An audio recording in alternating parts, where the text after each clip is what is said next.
Welcome back to Cooking with Tammy. This video right here needs no long introduction. Today we're going to be making blackened salmon and shrimp with creamy grits.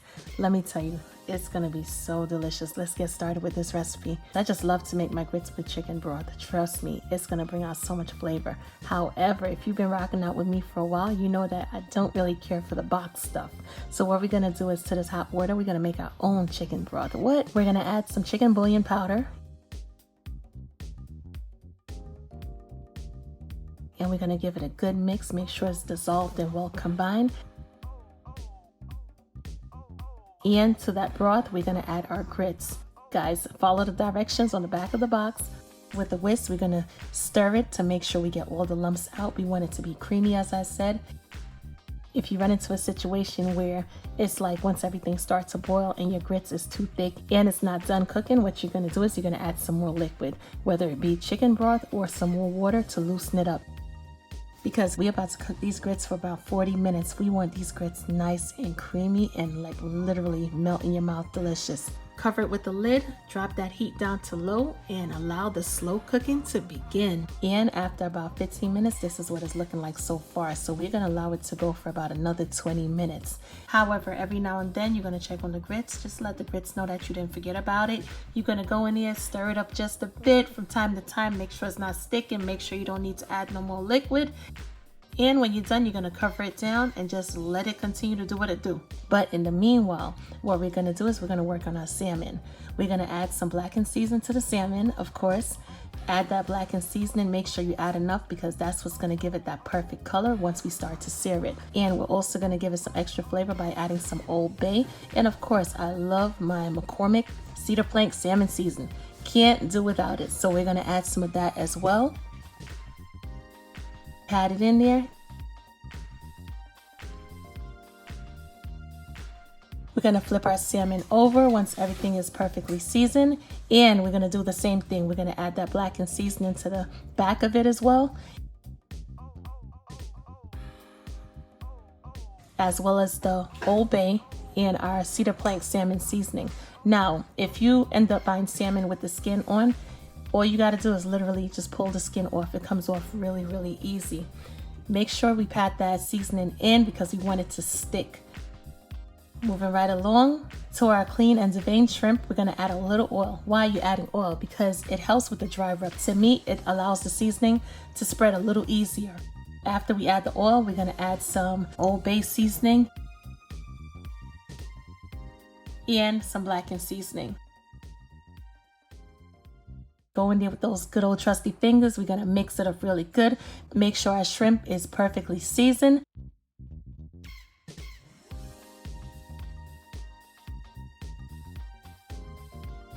So we're going to time it perfectly. What we're going to do is 15 minutes just before the grits is done is when we're going to put our seafood on the stove and we're going to cook it up. So this cast iron skillet right here is nice and hot. When I tell you it's hot, it's sear ready. You hear me? We're going to add some oil to our cast iron skillet. Quick tip, if the skillet is not hot, do not add your seafood to the skillet. It needs to be extremely hot. That's the only way we're going to get the perfect sear. And we're going to lay our salmon flat in the pan just like that. We're not going to disturb it. We're going to allow our salmon to blacken and cook. However, we're not going to burn our salmon and we're not going to overcook it. That's the goal. You don't want no dry, flaky salmon. You want your salmon to be just melt in your mouth delicious. You want it to still have the pink color once you cut into it. This is perfect. So what I'm going to do is I'm going to flip it on over. Yes. And allow it to sear on the other side as well. Just like that. Now that our salmon is nice and seared, we are going to add, guess what? We're going to add some butter to this pan. We're going to let that butter melt.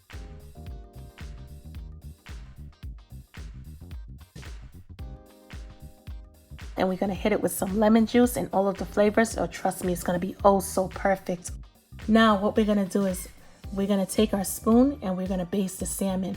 Baste the salmon to lock in those nice lemony, buttery flavors. As well as we're going to create a sauce with everything that's in the pan. Continue basting the salmon and just take it all in. And once we're done, we're going to take our salmon and place it onto a plate. push it to the side for just a second, not for too long, just for a minute.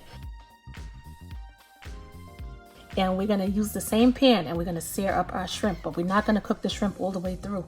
So we're gonna add the shrimp. What are we not gonna do? We're not gonna overcrowd the pan. We want even heat distribution, all right? Allow ample searing space in between each piece of shrimp. Gonna flip it over and allow the same thing to happen. Once our shrimp is seared perfectly, and it's important for that pan to be extra hot because like I said, you want it to sear, but you don't want it to cook all the way through. Now that our shrimp is done, place it in a bowl, set that aside as well. Using the same pan. Now it's important because this is a cast iron skillet, and when it gets hot, it brings the heat. So what we're gonna do is we're gonna cut the stovetop off a little bit because I'm gonna incorporate some garlic, and I don't want the garlic to burn. We're gonna add some butter to the pan, along with some garlic, and we're gonna stir it up really good. Like I said, garlic burns easily, so you want to be mindful of that.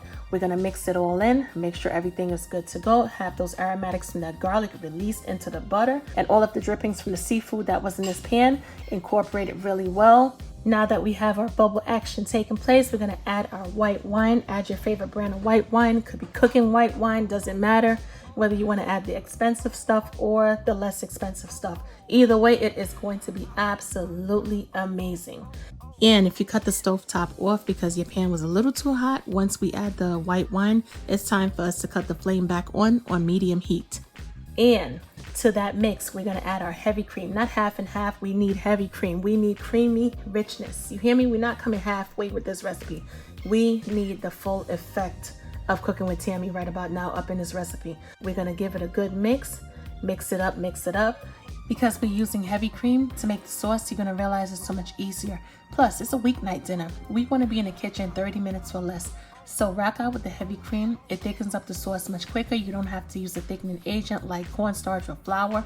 And to this, we're also going to add some grated Parmesan cheese, which is going to really kick up the flavors in the sauce and also thicken it up. So hey, 2 for the price of 1. Let's get it. After adding the Parmesan cheese, we're going to mix it in really well because we want a smooth consistency. We don't want to put in all this work to end up with a clumpy mess. So we're going to grease up our elbows and we are going to get to combining and mixing.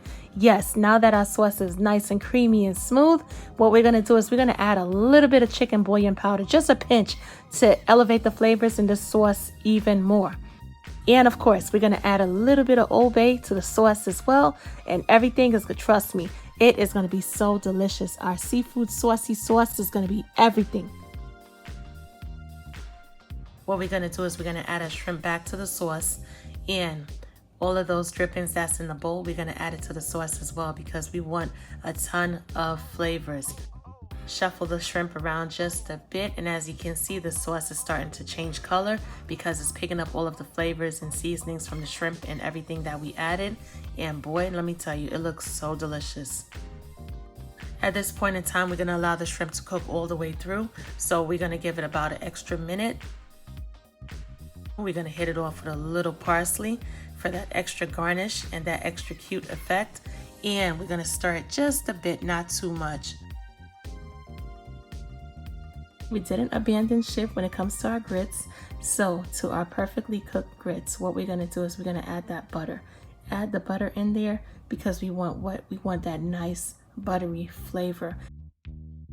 We're going to combine it really well and check out the consistency. It's not too thick, it's perfect. We're also going to add some heavy cream to our grits as well. Yes, we got the chicken flavor going on and now we need the creamy flavor going on, all right? Give it a good mix, make sure everything is well combined. Adding the heavy cream to the grits is gonna make it nice and creamy. Oh my goodness, it's gonna make it so tender. It's gonna be off the hook, trust me.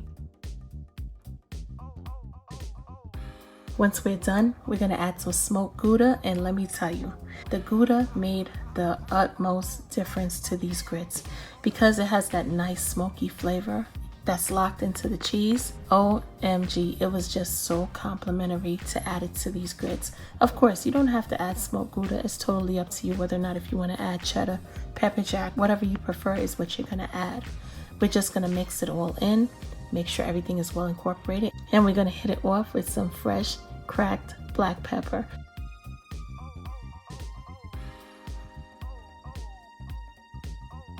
Now that we're done, we're gonna add our delicious grits to our favorite bowl.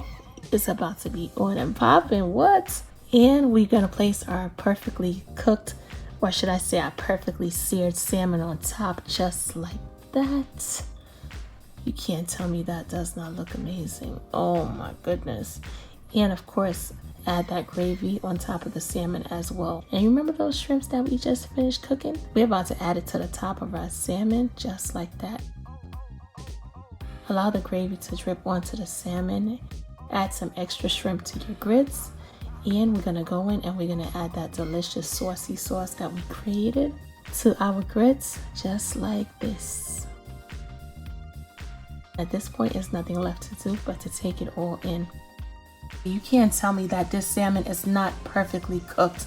Check out the color, guys. Nice and pink. It's not too white and opaque. It's just perfect. That's the perfect indication that lets you know that it is cooked to perfection and the meat is going to be nice and tender. Not to mention, let's talk about these perfectly seared shrimp. Oh my goodness. So delicious. And the creamy sauce is to die for. Let me tell you, you guys definitely have to try this recipe. Anyway, guys, as always, thank you so much for hanging out with your girl, and I will catch you in another video. Talk to you later. Bye, guys.